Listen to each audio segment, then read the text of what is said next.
Be'ezer Hashem, Hashem's helper, starting from chapter 2 in the book of Shmuel, the second, Shmuel Beis, second book of Shmuel, in the middle of chapter 2. When we last left off, David in chapter 1 had mourned the death of Shaul very bitterly, and then David seeks advice from the Urim B'Tumim from Hashem. Should he ascend to Hebron? What should he do next? Because it was not clear. Although he knew he was going to be the king eventually, because that's what the prophet told him, he didn't know when that will start and what he should do to make it happen. So Hashem guides him to go to Hebron. It's in Hebron that David's ascendant will begin, and over there he becomes the king over the people of his tribe of Yehuda. However, at the same time, Avner, the army general of Saul, the now deceased king, he says the royalty should transfer to the son. So the last and only remaining son of Shaul was Ishbosheth. Ishbosheth was a son that wasn't even mentioned earlier, either because he was young or just simply unfit to be king. But now Avner insists that he should be king, and sure enough, he anoints him, and he does all the PR as well. And the kingship of Ishbosheth spreads all across Israel to the other tribes as well. So now you have a situation where there's David, who's the king of only Hebron, of only Yehuda, and then you have Ishbosheth, who's the king over all of Israel. And that's where we pick up in verse number 12. We have now what seems to be a coincidental meeting, a chance meeting between the armies of both kings. Was it in fact a coincidence, or was one army going after the other to prove its dominance? It's not exactly clear. The Malbim learns that this was just a chance meeting. And so this is what happened. It says, Vayitzei Avner ben Ner ve'avdei Ishbosheth ben Shaul mimachanayim Giv'on. Avner and his people go towards Giv'on. And Yoav, on the other hand, Yoav is the army general of David ben Sruya, the son of Sruya, who's David's sister. So Yoav, again, is David's nephew.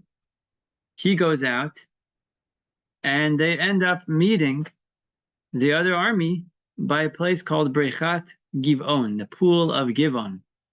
It means it was like some sort of reservoir of water, and they're both camped over there.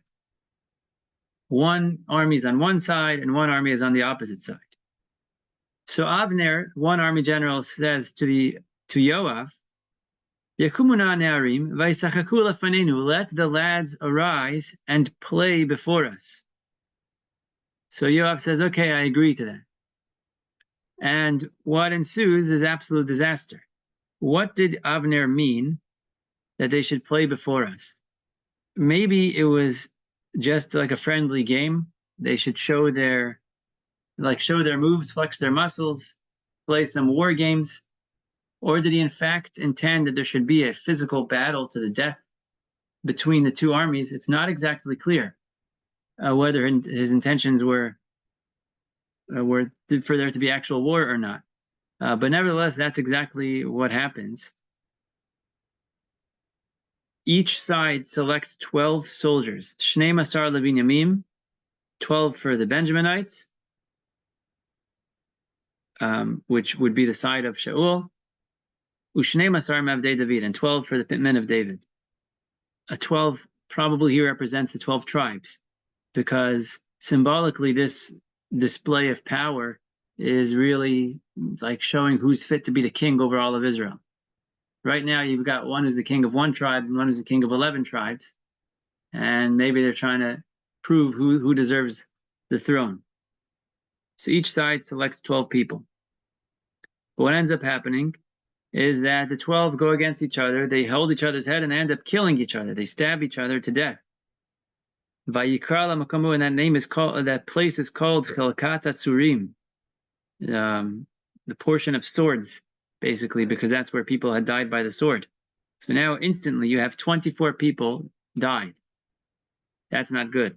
So suddenly war breaks out. So as I said, it's not really clear what Avner's intention was. He is criticizing because there's a midrash in Vayikra which says that Avner, as we're going to see, is eventually going to be assassinated. He's going to be killed by Yoav. And the reason he is killed, the reason that Hashem allowed this to happen, is because he referred to death or killing as playing. Let the lads play against each other. And he used such a careless expression for something that's so serious. Human life is so serious and so valued. And he used like a lighthearted expression of playing. Is this a game? And so his own life was taken because of that utterance. That implies, that midrash seems to be saying that Avner indeed intended for them to fight to the death. That's one look at it. But the words themselves, Yakumu ve'yisachaku, and the behavior of Avner moving forward is that he very much does not want a physical war. So perhaps he didn't intend for this to happen, but it escalated. So it's a little bit ambivalent, and perhaps there are two approaches in Chazal regarding Avner's intentions. But either way, a war breaks out because of this mini duel. A greater duel breaks out. The war was very strong, very bitter on that day. And the men of Avner and his men were defeated. It doesn't mean that Avner died, as we'll see, he stays alive, but his army was defeated. There were three men there, the sons of Tzruya, Yoav, Avishai, and Asael. Asael was quick on his feet, like a deer. The Chazal say this is a criticism. He's quick on his feet, but he was not a quick thinker. That over here he acted too rashly and ended up causing his own death. He starts to chase after Avner. And he did not relent. When Avner would go to the right, he would go to the right. When Avner would go to the left, he would go to the left. He was chasing him down until eventually, Avner turns back and he says to him, "Are you Asael?" And he says, "It is I." Avner says to him, "Please turn away to the right or to the left and take one of my lads and even his weapon and leave me alone." Avner is saying, "Leave me alone." But Asael did not agree and did not desire to turn away from him. It's interesting here. Avner is trying to call off the pursuit. And his strategy is, he says, "Are you Asael?" Asks him for his name. What is he doing there? I think that sometimes when a person's in a fit of rage or a strong emotion is overtaking them, you have to snap them out of it, remind them who they are for a minute. Are you Asael? The Noam Elimelech and others talk about when you say a person's name, it awakens their soul, their neshama. The name is an exact description of who they are in a powerful and spiritual way. So by saying his name, "Are you Asael?" he was trying to get him out of this rage where he's chasing after Avner. But it didn't work. It didn't work. You see from this, Avner was not interested in fighting. He just wanted it to stop. But Asael pursues him. So the verses continue in 22. Yosef od Avner lemor el Asael sur lecha me'acharai lama akecha arza. Why should I strike you? Turn away. How will I face your brother Yoav? You see that Avner had respect for David and his men. But he did not agree. So, in verse 23, Vayakeu Avner b'acharei achanit el hachomesh. So Avner struck him with the back of his spear in the fifth rib. The Gemara says it's in that area where you have the liver and the gallbladder, meaning in the vital organs. He struck him in the fifth rib, and it was instant death. But they say hachanit me'acharav, he pierced him all the way through. Vayipol sham bayamot, and he fell and died. Vayikol haba el hamakom asher nafal sham Asael vayamot vayamodu. And anybody who came to that spot and they saw Asael dead, they would stand, meaning in shock, like this was a gruesome form of death, to be stabbed in this severe place. They were shocked that this person was killed in such a way. So it seems like Avner, without any other choice, had to kill his pursuer. And that's what he does.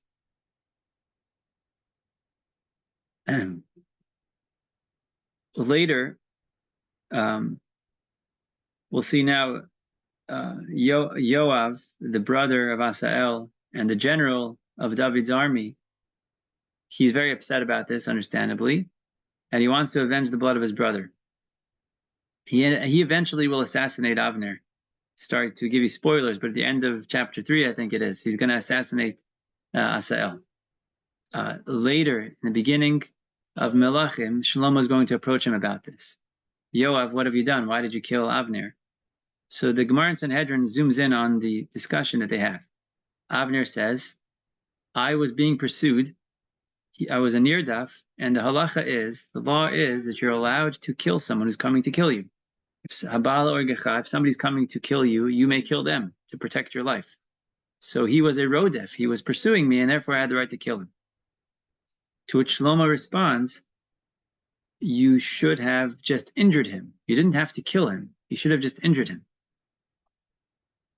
It's only necessary to, if it's necessary to kill, then must you kill. But otherwise you just injure them. If that will do the trick. So, you like stab him in the leg or something.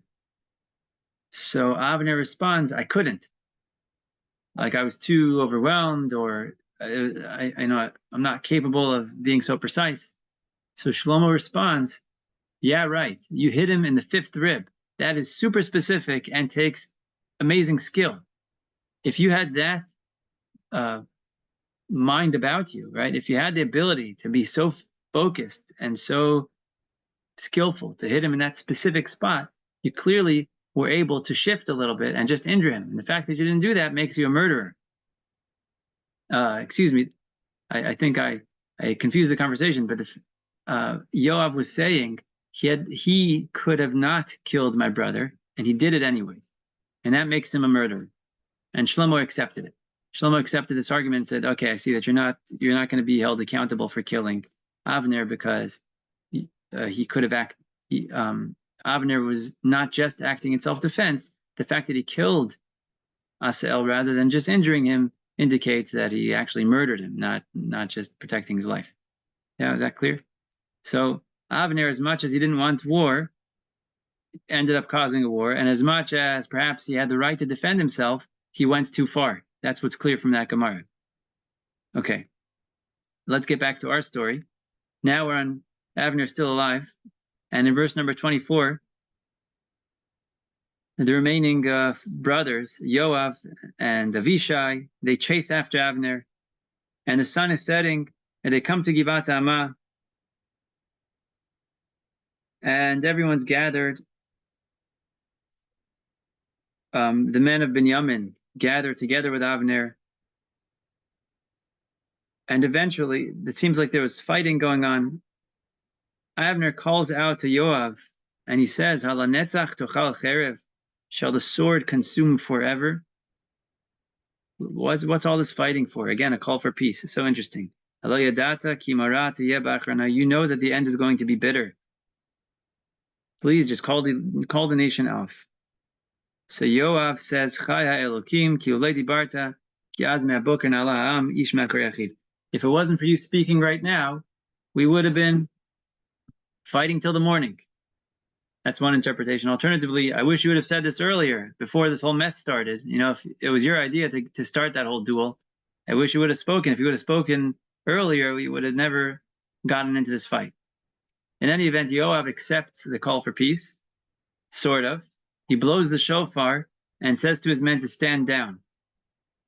And they did not fight anymore. Okay.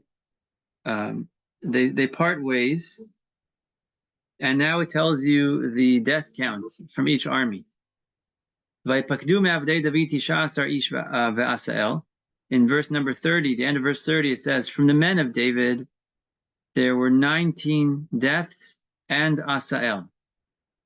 So that's 12 of the original battle. 12 men died, plus 7 more, plus Asael. On the other side, from the men of Binyamin, which is Ishbosheth's army, Avner's army, 360 men had died. you see here the strength of David's army. As the end of the chapter is going to say, that David's strength was rising while Shaul's, Ishbosheth's strength was being diminished. 360 versus 19. That's quite an indication of the power of David.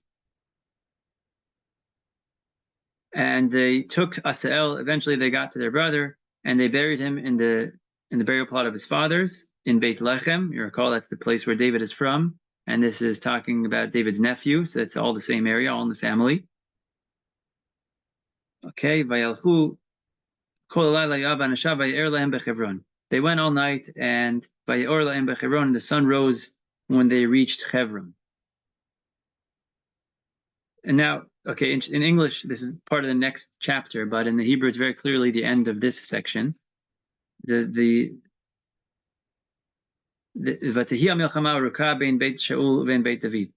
war, or the battle, was long between the house of Shaul and the house of David. This is not referring to a physical battle, because as we just read, they were not fighting anymore. This is referring to a power struggle. Who should be the king over Israel? It's referring to this. It was a long battle. And David was going and strengthening. Whereas the house of Shaul, his descendants, was growing continuously weaker. Okay. Yeah, Mr. Fox. It says a little earlier that Abner and his men traveled through Araba the entire night, and they crossed the Jordan. Yeah. Which way were they crossing the Jordan? What are they doing around there? What did you say? Which way were they crossing the Jordan? Yeah, so let's take a look at the geography here. Were they going west to east? Going away from Jerusalem?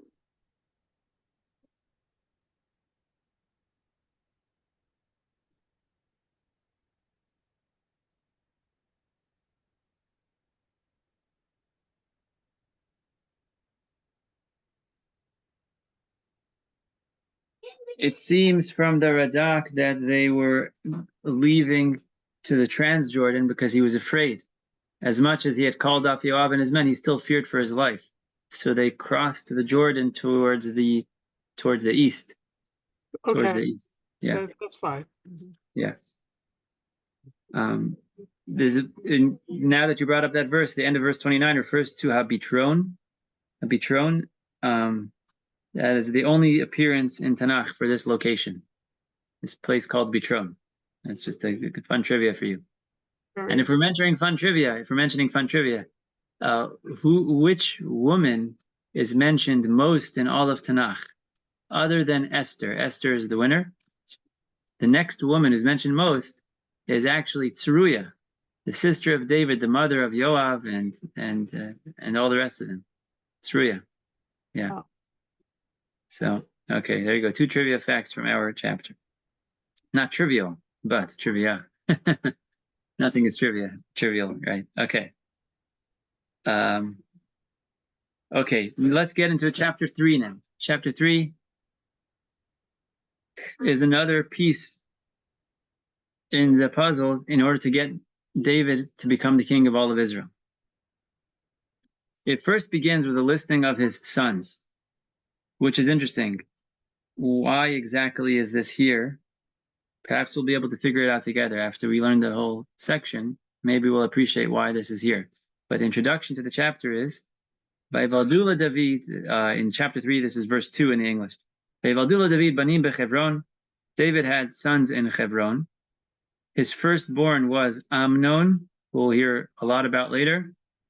La'achinoam ha'Israeli, that's to his wife Achinoam, who we know about.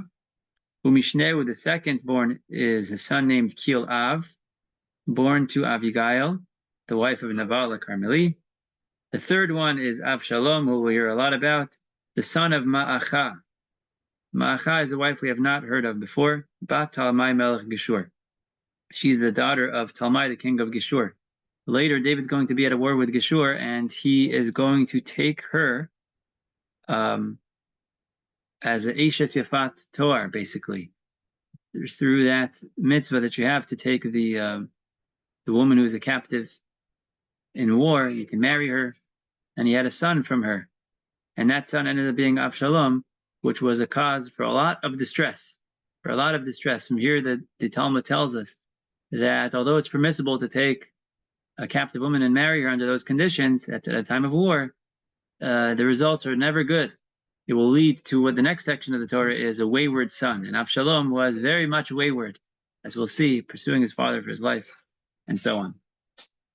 And finally, Haravi'i, excuse me, not finally, the fourth one in the next verse, Adoniah ben Chagit, another wife, Chagit, we have not heard of yet. V'chamishi, Shephatiah ben Avital. The fifth is Shephatiah ben Avital. V'ashishi, and the sixth is Yitram le'Eglah Eshet David, who was born to Eglah, the wife of David. Ela Yaldei Yaldu LeDavid beChevron. These were born to David in Hebron. Okay, so let's go through this list here, or specifically, let's go through two of the people. Kilav, the second son, Kilav, who was born to Abigail, the wife of Naval. The Gemara says that his name was actually Daniel, and Kilav was a nickname. His name was Daniel, which means Hashem has judged me favorably in this case, because you recall there was a dispute between Naval and David. Naval had denied David and his men food and basic sustenance at a time when it should have been given so willfully. Naval denied him that. And Hashem, so David was going to pursue Naval and kill him until Abigail convinced him otherwise. But instead of David having to do the work, Hashem just struck Naval dead. And he died on the spot, and David didn't have to deal with it himself. And he ended up marrying the wife of Naval, Abigail. And the product of that relationship was called Daniel. Hashem judged me, meaning he saw my claim against Naval and he killed him. And the son that came about from that, because I got to marry his wife, Daniel, Hashem judged me. Why is his nickname Kilav? So the word Kilav is like a contraction between two words, Kol Kulo Av. He's completely his father. The scoffers of the generation said, that baby, he's not David's baby, he's Naval's baby, he's the deceased husband's child. Yeah, like people like this, on the tabloids, they had, baby born to Naval, it's a scandal, it's really her first husband, yeah. So Hashem made a miracle, much like he did with Isaac and Avram, that Kilav looked exactly like David. So everyone said, that's completely his father's. Anybody who looked at Kilav, they said, that's for sure David, he's completely his father's. That's the Midrash Tanchuma. And for your information, Kilav is one of the 4 human beings in history that did not commit any sin since the day they were born. They simply died because of the sin of Adam. They didn't have their own sin to die with. 4 individuals in history. One is Kilav, the other is Yishai, David's father. So David is sandwiched by people who had never sinned. Yishai his father, Kilav his son. Then you have Binyamin, the son of Yaakov. And the 4th, I always forget one, and it changes which one I forget. Let's see. Yishai, Avi David, Kilav. The 4th is Amram, Avi Moshe. Amram, the father of Moshe. Okay, for your information, 4 people who never sinned. Okay. Now let's talk about the 6th child is Yitram, who was born to Eglah Eshet David. An interesting thing. Eglah, the wife of David. Obviously, she's the wife of David. All of these women that are being mentioned are the wife of David. We're talking about David's son after all. So why stress the fact that she is his wife? Also, who is this Eglah? This name means calf, and Eglah is a calf, female calf, a baby cow, right? So Eglah is a term of endearment. And the Radak here cites a few different explanations as to who this could be. One explanation is that this is actually referring to Michal. You remember Michal, the original wife of David, who was the daughter of Saul. So she'll be coming back soon, we'll see. And some say that this refers to Michal, and the name Eglah is a nickname because she was so beloved to David. She was so beloved to him. In fact, the other way around, it says that Michal loved David. I think it's the only instance in Tanakh, another fact for you, the only instance in Tanakh where it talks about a woman loving another man is Michal's love for David. And you see that was reciprocal. Her nickname was Eglah, my beloved one. This is a little bit... Sorry, go ahead. Don't call your wife a cow today, though. Very good, right? My calf. Yeah, don't call your wife a cow. Good advice. This is a little bit controversial to say that this refers to Michal because the pasuk later will say because of a criticism that Michal said to David, that she criticized the way he danced upon the return of the ark, or in the travel of the ark. The pasuk says that she died without children, or she didn't have any children because of that incident.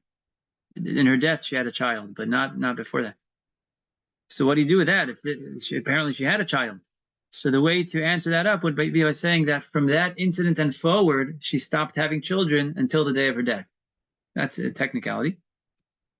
Alternatively, the Radak suggests very significantly that Eglah was Eshet David. It specifies that she's David's wife because he's the only one who was allowed to marry her, because this was actually the wife of Shaul.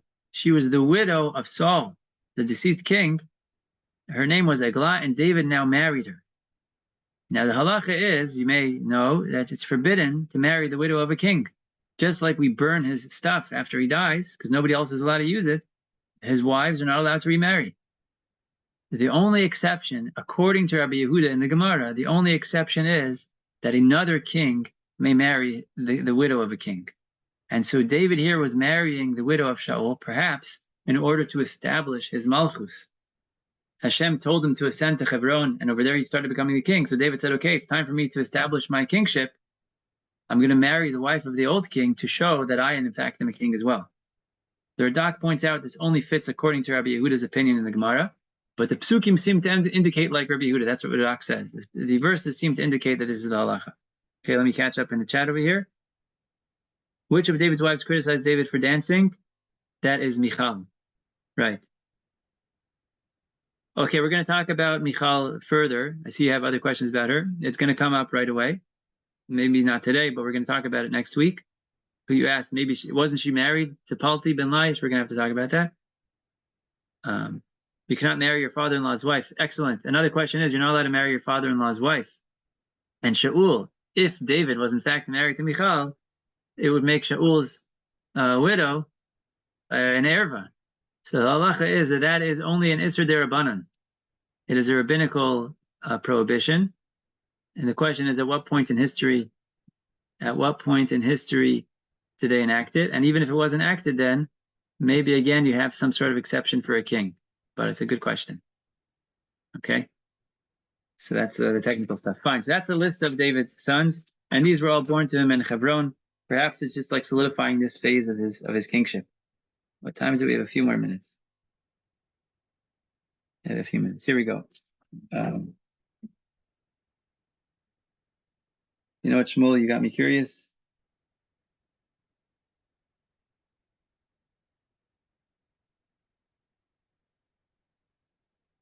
Yeah, Radak. I was just quoting to the Radak. Shmuel, you asked, how could he marry his father-in-law's wife?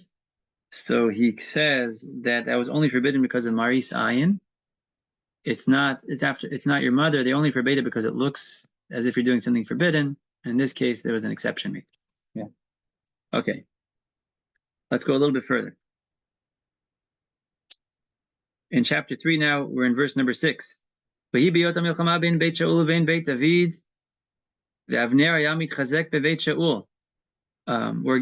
to have now a falling out between Avner, the right-hand man and the main PR guy, and the army general of Ishbosheth, the side of Shaul's lineage. Avner is going to have a falling out with Ishbosheth, and he's going to change sides. Because it says like this in verse number 7, Shaul Pilegesh, Shaul had a concubine. While he was alive, he had a concubine whose name was Ritzpah, which is a funny name. It means like floor tile. Her name was Ritzpah bat Ayah. Vayomer el Avner, Madua bat al Pilegesh Avi. Ishbosheth now calls his army general and he says to him, how come you've taken my father's concubine? It's forbidden. Like we just said, he's the king. You're not allowed to marry his concubine, and you're certainly not the king. So either way, you're doomed, right? If you hold you're the king, that's a big chutzpah. And if you don't, then you're doing something forbidden. I don't know if there's more happening here in the chat. Okay. So Avner's reaction is anger. Vayichar l'Avner me'od. He became exceedingly angry because of this critique that was railed at him. And why did you take my wife's concubine? He says, hey. He says to him, what am I? The head of a dog? Harosh kelev anochi? Which means, Rashi learns, you're treating me like I'm responsible for nothing more than being in charge of your dogs. Like, what am I, some degraded employee of yours? I'm the babysitter for your dogs? Oh, you remember who I am, Ishboshet. I have done tremendous things for your father's house. If it wasn't for me, you wouldn't be here today. I anointed you. Who's speaking? Yeah, I'm confused as who I'm took sorry. who. Yes. This is Avner is the army general of Ishboshet. Right. Ishboshet, the king, accuses Avner of taking his father's concubine. Ah, okay. So Avner responds, am I just like some bum to you, like the head of a dog, like your dog's watchman? Look what I've done for you. Am I the chief dog warden of Judah? Shall I perform acts of kindness today for the house of your father Shaul, for his brothers and for his friends? Like all this stuff that I'm doing for you, I should be doing that for you? I protected you from the hand of David, yet today you accuse me of sinning with this woman? Right, so he is outraged and shocked. The Malbim points out, I think it's the Malbim, yeah, he never actually denies it. So it could be that he actually is saying he's guilty, but he's saying, but anyways, it's fine, because I've done so much for you. Others say he's just denying the claim altogether. You deaf protest too much. Yeah, the lady didn't protest too much, exactly. Shmuel, last time you asked, I wonder, is probably where you were coming from, was Ishboshet just like a figurehead and Avner was really the one running the show? This conversation would certainly seem to indicate that. Avner, certainly if he had married the concubine, at this point he'd be saying, I have rights to that. Even though Shaul was the king, I'm pretty much running the country right now. Yeah, so you see that he had taken a lot of control. Koyase, and now in verse number 9 is the great shift. He shifts allegiances. Koyaselim le'Avner. Avner makes a swear in the third person. Thus God should do to Avner v'choyosif lo ki kasher nishba Hashem leDavid kichen eser lo. As David was sworn to by God, I shall do for him. Hashem swore to make David the king, and I'm going to support that now. You're no longer the king in my eyes. I'm going to support the side of David.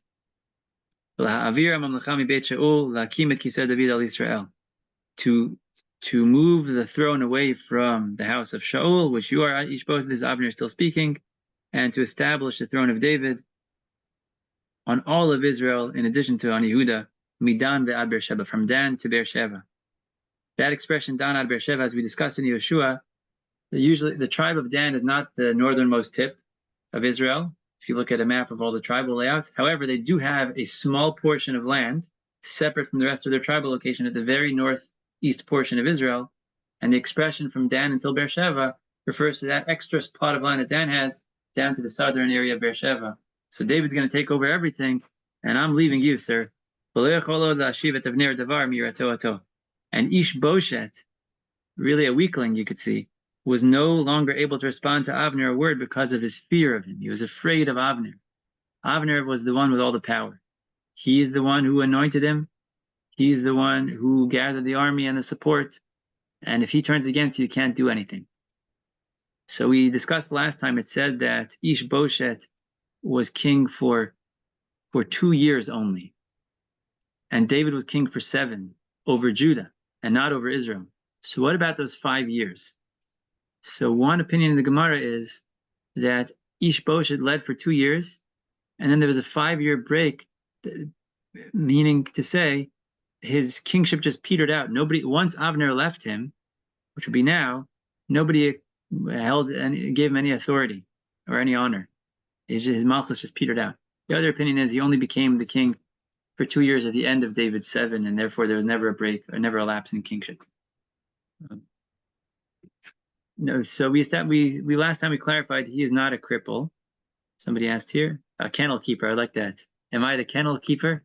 Right. Mephibosheth was the cripple. Yeah, very good. Yes. Okay. Okay, so next time we'll pick up from here.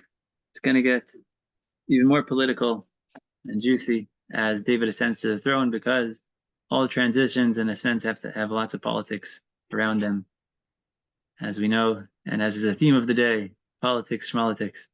Okay, but it's also Torah Kedosha, and we look forward to learning next week, God willing. Okay. Nice learning with you all, and I hope you have a wonderful night and a great Shabbos. Shabbos. Kol Tov.